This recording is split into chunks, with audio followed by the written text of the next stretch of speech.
मस्त खमंग आणि कुरकुरीत त्याचबरोबर कुणालाही अगदी सहज बनवता येईल अशी उपवासाची वाळवणीची रेसिपी आज आपण बघतोय।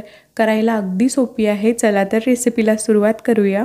नमस्कार, वृषालीज किचनमध्ये तुम्हा सर्वांचे खूप खूप स्वागत आहे।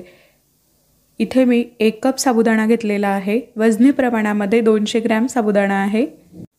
साबुदाणा आपल्याला एकदा स्वच्छ धुवून घ्यायचा आहे। त्यानंतर साबुदाणा बुडेल एवढं पाणी आपल्याला घालून ह्याला रात्रभर भिजत ठेवायचं आहे। आणि दुसऱ्या दिवशी सकाळी साबुदाणा छान भिजलेला आहे। तुम्ही बघू शकता एक एक दाणा छान मोकळा झालेला आहे। त्यानंतर आपल्याला इथे 2 बटाटे घ्यायचे आहेत। हे कच्चे बटाटे आहेत, तर आपल्याला याची पहिले साल काढून घ्यायची आहे। 1 कप साबुदाण्यासाठी आपल्याला इथे मध्यम आकाराचे 2 बटाटे घ्यायचे आहेत। तर इथे मी साल काढून घेतलेली आहे। दोनही बटाट्यांची इथे साल काढून घेतलेली आहे। त्यानंतर हे बटाटे आपल्याला किसून घ्यायचे आहेत। त्यासाठी मी इथे मोठी किसणी घेतलेली आहे। शक्यतोवर मोठ्या किसणीचा वापर करा, परंतु तुमच्याकडे अशा प्रकारे मोठी किसणी नसेल तर तुम्ही बारीक सुद्धा घेऊ शकतात। सर्व किस मी इथे पाडून घेतलेला आहे। त्यानंतर पाणी गरम करायला ठेवलेलं आहे। साधारण किस बुडेल एवढं आपल्याला पाणी घ्यायचं आहे। पाणी छान गरम झाल्यानंतर यामध्ये आपल्याला बटाट्याचा किस घालून घ्यायचा आहे। बटाट्याचा किस आपल्याला खूप जास्त वेळ उकळायचा नाहीये, फक्त 2 ते 3 मिनिट आपल्याला हा किस उकळून घ्यायचा आहे। म्हणजेच पाण्याला उकळी आल्यानंतर 2 ते 3 मिनिटांनी आपल्याला गॅस बंद करायचा आहे। आणि हे बघा, पाण्याला उकळी आलेली आहे आणि बटाट्याचा किस सुद्धा ट्रान्सपरंट झालेला आहे। आता आपण गॅस बंद करून घेऊया। त्यानंतर 3 मध्यम आकाराचे उकडलेले बटाटे घ्यायचे आहेत आणि ते बटाटे आपल्याला अशा प्रकारे बारीक करून घ्यायचे आहेत। तर ते सुद्धा तुम्ही अशा प्रकारे किसणीवर बारीक करून घेऊ शकतात किंवा मॅशरने सुद्धा ते बारीक करून घेऊ शकतात।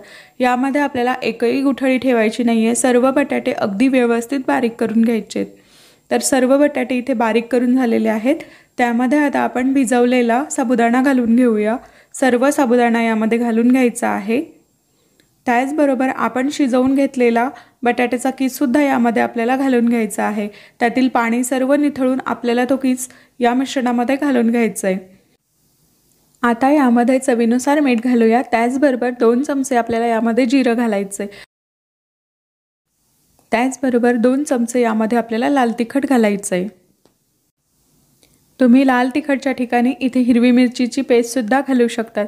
सर्व आपल्याला एका झाऱ्याने व्यवस्थित मिक्स करून घ्यायचंय। आपल्याला याचा गोळा बनवून घ्यायचाय। तर तुम्ही अशा प्रकारे त्याला एकजीव करायचंय। हाताने त्याला आपण एकजीव करून घेऊया आणि याचा गोळा बनवून घेऊया। आज आपण उपवासाचे सांडगे बनवतोय। साबुदाणा, बटाटा आणि बटाट्याचा किस एकत्र करून त्याचे आपल्याला सांडगे बनवायचे आहेत। तर इथे गोळा बनवून झाल्यानंतर एका प्लास्टिकच्या पेपरवर आपल्याला त्याचे अशा प्रकारे सांडगे पाडून घ्यायचे आहेत। सर्व सांडगे अगदी छान एकसारखे पाडून घ्यायचे आहेत। हे सांडगे बनवायला अगदी सोपे आहेत। अगदी कुणालाही जमतील असे हे अगदी सोपे सांडगे तयार होतात। सर्व सांडगे मी एका पेपरवर अशा प्रकारे टाकून घेतलेले आहेत। आपल्याला हे 2 दिवस छान कडकडीत उन्हात वाळवून घ्यायचे आहेत, जेणेकरून ते 1 वर्षभर अगदी सहज टिकतील। आणि इथे 2 दिवसानंतर सांडगे खूप छान वाळलेले आहेत। तुम्ही बघू शकतात किती मस्त सांडगे तयार झालेले आहेत।